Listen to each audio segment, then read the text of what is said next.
Welcome to Math for All Academy. In this video, we're going to solve a system of equations, and this involves a distance time problem. So if we have a problem like this that says Natasha drove at a speed of 50 kilometers per hour from Toronto to Hamilton, and then from Hamilton to Sudbury, she drove 80 kilometers per hour. If the whole trip was 550 kilometers and it took 8 hours, what is the distance from Hamilton to Sudbury? Okay, so for these types of problems, you need to understand what distance equals. So distance equals the time times the speed, okay? And from this, we could get other variables that we need to understand. So speed is going to equal distance over time, right? If we want to isolate speed, we're going to have distance over time on this side. And then if we want to isolate time, time is going to be distance over speed, okay? So you start with this, and you could get these two easily from it, okay? So now it's useful to draw a picture, okay? So here's the whole distance traveled. Here's Toronto, here's Hamilton, and here's Sudbury. And these are not equal, it's just a random drawing, okay?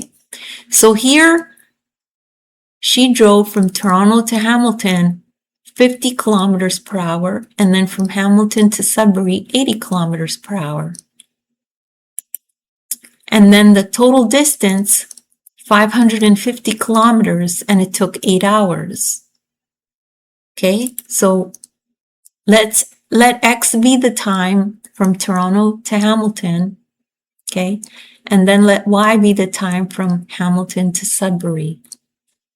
And that'll look like this. You put your X and Y. So we just summarized the whole problem in a little picture like this that's easy to look at. So now we could set up equations using words in the problem. So the total time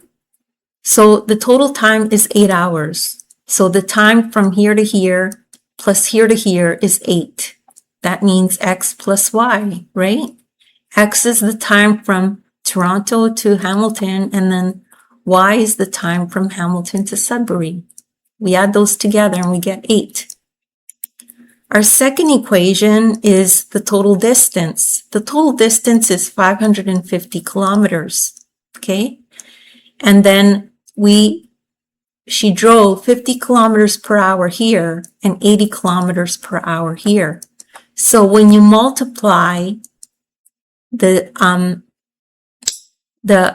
times you're going to get the distance when you multiply the time times the speed. So this is her speed, and this is the time. When you multiply those two together, you get the distance. Same here. So when you add those together, you'll get the total distance, okay? So now we can solve by substitution.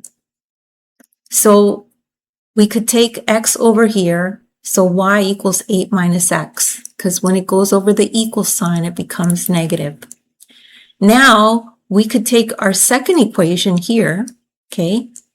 And we're going to put in 8 minus X into this Y here and multiply it out. So it'll look like this, okay? So now we multiply it out and we get this, 50X plus 640 minus 80X equals 550.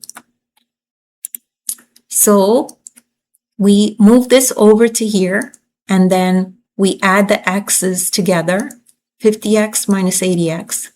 So we're left with negative 30X equals 550 minus 640. Remember, when you move the 640 over the equal sign, it becomes negative. So we're left with negative 30X equals negative 90. Now, to isolate X, divide both sides by negative 30.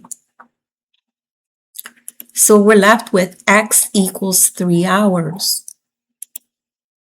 So now we can solve for the other variable and we can do our check, okay? So we have our little equation here, and we know Y equals 8 minus X. We just solve for X, so now we know Y is 5 hours. Okay, 8 minus 3 is 5 hours. So it took 3 hours to get from here to here and 5 hours to get from here to here. Now we can calculate our distance from H to S, which we know is 80 times y, right? 80 times y is going to give us our total distance from here to here. So it equals 400 kilometers when we put in 5 for y and multiply it by 80.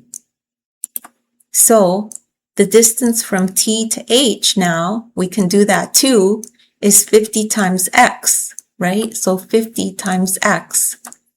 And x we know is 3, and we multiply that out, it equals 150 kilometers. So now we could do our check. We could use our equation 1 and our equation 2, and we just put in the numbers that we solved for, and we see that we calculated correctly. So we have the right calculation. We have the right answer to the variables.